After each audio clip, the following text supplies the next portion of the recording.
SATS awarded its first 3 master's degrees in November 2004 and the first PhD in April 2008. Since then, the total number of graduates in these 2 advanced programs has grown to more than 200. With another 275 students currently in our MTH and PhD in Theology programs, the total will continue to grow. Each of these students has a story to tell about their experiences along the way. To gain a better understanding of a research journey at SATS, we take a closer look at the story of Hui-Er, or Maria, as she's known outside her home country of Taiwan. She now lives in Toronto, Canada, where she serves as Director of Children's Ministry in the North York Chinese Community Church. She obtained her PhD in Theology in April 2017, where she was also the first recipient of SATS's Frederick Buechner Excellence in Writing Award, as well as the student speaker. In May 2012, Maria sent an email to SATS to inquire about further studies. At that time, she was busy with her Master's in Theology at Tyndale Seminary in Canada and wanted to know more about the possibilities of doing a doctorate at SATS. Our postgraduate registrar provided her with all the relevant information. Our accrediting authorities stipulate that an appropriate master's degree is the minimum requirement for admission to a doctoral degree. Maria therefore had to finish her master's in theological studies before she could register for our PhD in theology.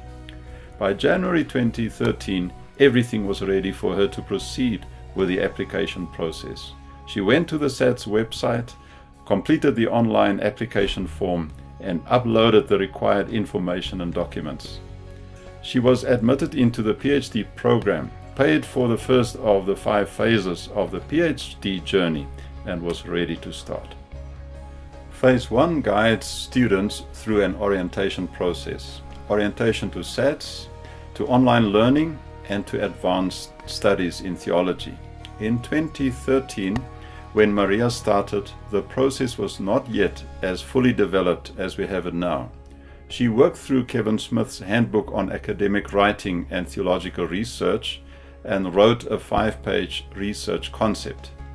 This clearly indicated her desire to explore the correct translation of the Hebrew noun nephesh. She grew up in a Christian community deeply influenced by the teachings of Watchman Nee.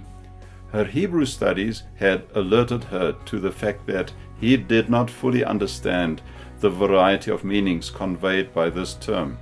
She wanted to find the right way to translate nephesh into contemporary Chinese. The next step of phase 1 was for us to help Maria refine her research concept. I sent her an email inviting her to a Skype conversation. She preferred to communicate via email, saying that she was not so fluent in spoken English. Another factor was the 9-hour time difference between us. Yet I insisted on the Skype conversation and with video.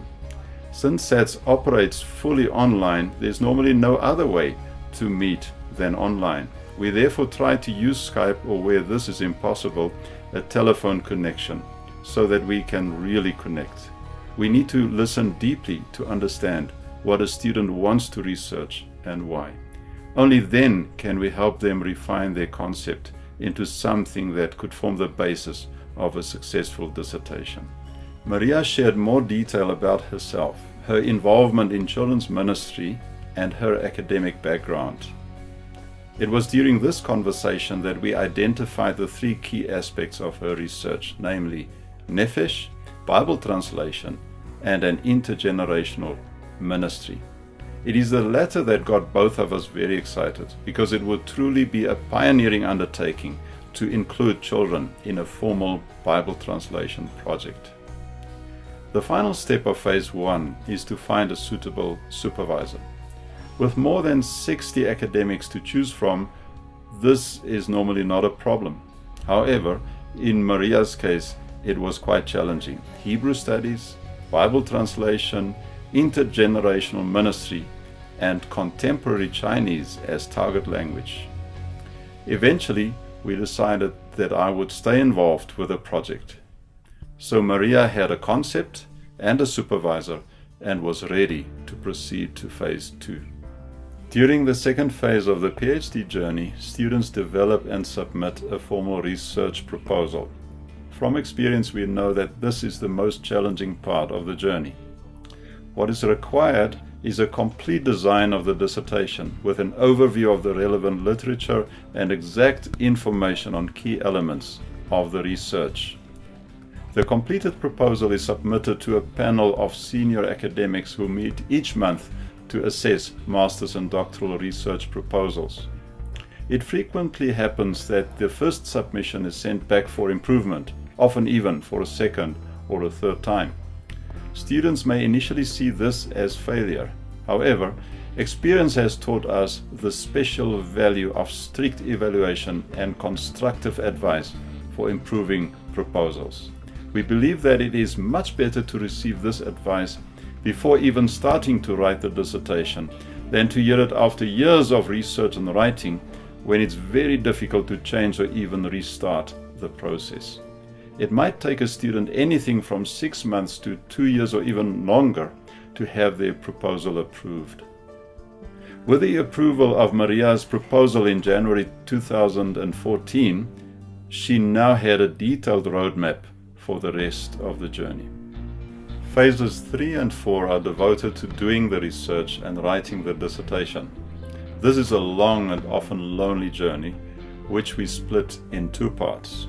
It helps students to know when they pass the halfway mark. By that time, they can see how much adjustment is needed to the direction they plan to take and also to the timetable they've set for themselves. It took Maria 3 years to finish.